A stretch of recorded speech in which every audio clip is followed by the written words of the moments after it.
मंगलवार को निफ्टी की वीकली एक्सपायरी पर बाजार की लाल निशान में शुरुआत हुई। इसके बाद बाजार दिन के निचले स्तरों से उभरते नजर आए। सेंसेक्स करीब 100 पॉइंट्स तो निफ्टी करीब 30 पॉइंट्स नीचे ट्रेड कर रहा था। बाजार में एक न्यूट्रल ट्रेंड नजर आया। रियल्टी और आईटी इंडेक्स में आज भी कमजोरी दिखाई दी। वहीं पीएसयू बैंक इंडेक्स में 1% की तेजी नजर आई। मेटल और एफएमसीजी इंडेक्स में भी आज बढ़त के साथ कारोबार हो रहा था। इस बीच global brokerage firm Motilal Oswal ने आज यानी कि 20 जनवरी को सुज़लॉन एनर्जी पर अपनी एक रिपोर्ट जारी की है। ब्रोकरेज ने शेयर पर अपनी खरीद यानी कि बाय की रेटिंग को बरकरार रखते हुए 74 रुपए का टारगेट प्राइस दिया है, जो मौजूदा स्तरों से 54% की संभावित बढ़त दिखाता है।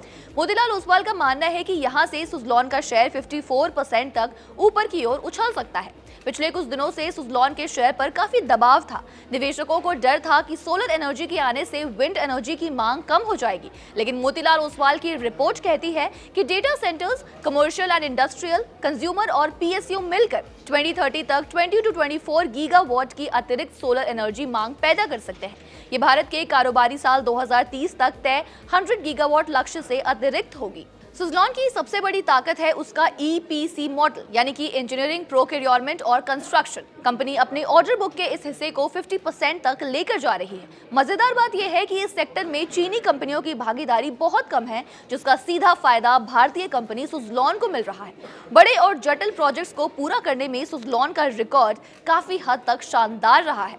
प्राइस परचेज अग्रीमेंट्स यानी कि पीपीए लंबित 50 गीगावाट प्रोजेक्ट्स में से इंडस्ट्री चैनल चेक्स के मुताबिक करीब 70 गीगावाट पूरी तरह सोलर है, जबकि सोलर एनर्जी की हिस्सेदारी बेहद कम है। मैनेजमेंट को निर्यात भी एक अतिरिक्त ग्रोथ ड्राइवर के रूप में उभरता नजर आ रहा है। कारोबार साल 2027 की शुरुआत में ऑर्डर आने और 2028 से सप्लाई शुरू होने की उम्मीद है। रिपोर्ट में यह भी कहा गया है कि मौजूदा कीमतों पर सुज़लॉन एनर्जी से जुड़ी चिंताएं पहले ही कीमत में शामिल हो चुकी है और रिस्क रिवॉर्ड अनुकूल नजर आता है। सिर्फ भारत ही नहीं, सुज़लॉन अब विदेशों में भी अपने पंख फैलाने को पूरी तरह तैयार है। कंपनी को उम्मीद है कि 2027 से उसे एक्सपोर्ट ऑर्डर मिलने लगेंगे और 2028 से सप्लाई शुरू भी हो जाएगी। दावोस में वर्ल्ड इकोनॉमिक फोरम के दौरान कंपनी के वाइस चेयरमैन गिरीश तांती ने कहा कि अगले 2 सालों में कंपनी 10 गीगावाट का आंकड़ा पार कर लेगी और 2030 तक इसकी कैपेसिटी 17 गीगावाट तक जा सकती है। आपको बता दें, आज 10:55 पर सुज़लॉन के शेयर में 1.40% की गिरावट थी और ये 47.31 रुपए पर कारोबार करता नजर आया। फिलहाल सुज़लॉन का शेयर अपने 52 हफ्तों के हाई के करीब 37% नीचे यानी कि 48 के आसपास दिख रहा है। मार्केट एक्सपर्ट्स का मानना है कि रिस्क कम है और मुनाफे की गुंजाइश ज्यादा है। सभी 9 बड़े एनालिस्ट ने इस पर बाय की रेटिंग दी है। तो क्या आप सुज़लॉन को अपने पोर्टफोलियो में शामिल करना चाहेंगे? कमेंट्स में हमें अपनी राय जरूर दें।